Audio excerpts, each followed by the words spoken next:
മലബാർ ദേവസ്വം ബോർഡിന്റെ കീഴിലുള്ള മാനികാവ് ശിവക്ഷേത്രത്തിന്റെ 36 ഏക്കർ ഭൂമിയിലാണ് മീനങ്ങാടി പഞ്ചായത്ത് പുണ്യവനം പദ്ധതി നടപ്പാക്കുന്നത്.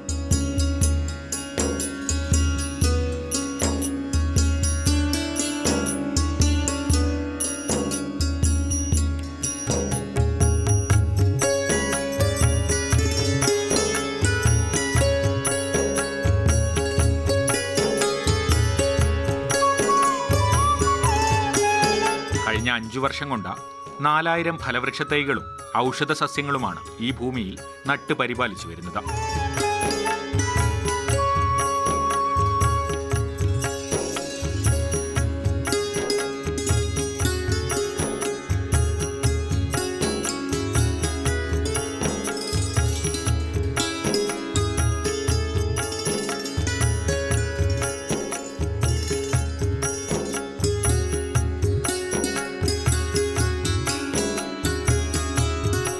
MS സ്വാമിനാഥൻ റിസർച്ച് ഫൗണ്ടേഷനും സാമൂഹിക വനവൽക്കരണ വിഭാഗവുമാണ് ആവശ്യമായ വൃക്ഷത്തൈകളും സാങ്കേതിക സഹായവും നൽകിയത്. തൊഴിലുറപ്പ് പദ്ധതിയിൽ ഇതുവരെ 10 ലക്ഷം രൂപയുടെ തൊഴിൽ ദിനങ്ങളാണ് പദ്ധതിക്കായി നീക്കിവെച്ചത്.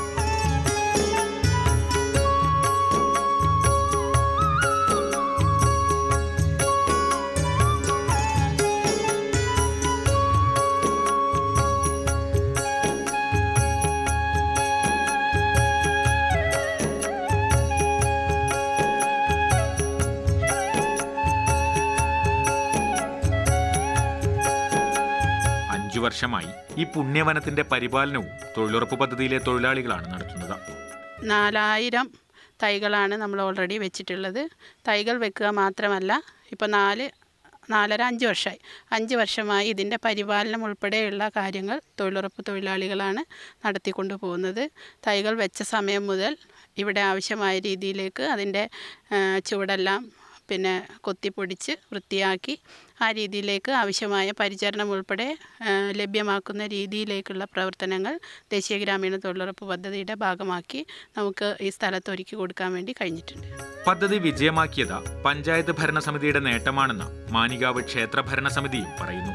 നമ്മുടെ ഒരു പരിസ്ഥിതിയെ ഈ നാട്ടുകാരായാലും മറ്റുള്ള രീതിയിലായാലും ആ പരിസ്ഥിതിയെ സംരക്ഷിക്കുക എന്നത് നമ്മളൊരു ഭാഗമായി കൊണ്ട് തന്നെയാണ് ഈ പദ്ധതി നടപ്പിലാക്കാൻ ഭരണാധികാരികൾ തീരുമാനമെടുത്തതും അതിൻ്റെ ഭാഗമായി കൊണ്ട് വൻ വിജയമാക്കിയിട്ട് ഇത് കൊണ്ടുപോകാനും നമ്മുടെ ഈ ഭരണസമിതിയും അതുപോലെ തന്നെ ഗ്രാമപഞ്ചായത്ത്, സോഷ്യൽ ഫോറസ്ട്രി, സ്വാമിനാഥൻ ഫൗണ്ടേഷൻ അവരുടെ മൊത്തം വലിയൊരു ഗ്രാമപഞ്ചായത്ത് നല്ലൊരു സഹായം തന്നെയാണ് ഈ കാര്യത്തിൽ ചെയ്തിരിക്കുന്നത്. അത് സംരക്ഷിക്കുക എന്നതാണ്. പലരും നട്ട് പിന്നെ അതിനെ സംരക്ഷിക്കാത്തൊരവസ്ഥയാണ്. അത് ഗ്രാമപഞ്ചായത്തിൻ്റെ ഒറ്റ കഴിവാണ് ഇത് ഇത്രയും നല്ലൊരു പദ്ധതിയാക്കി മാറ്റി കൊണ്ടുവരാൻ സാധിച്ചതെന്നാണ് നമുക്ക്.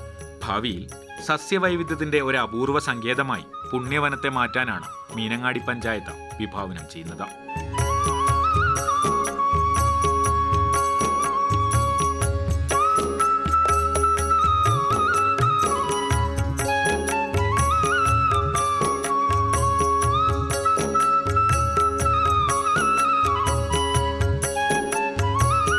മാതൃഭൂമി ന്യൂസ്, വയനാട്.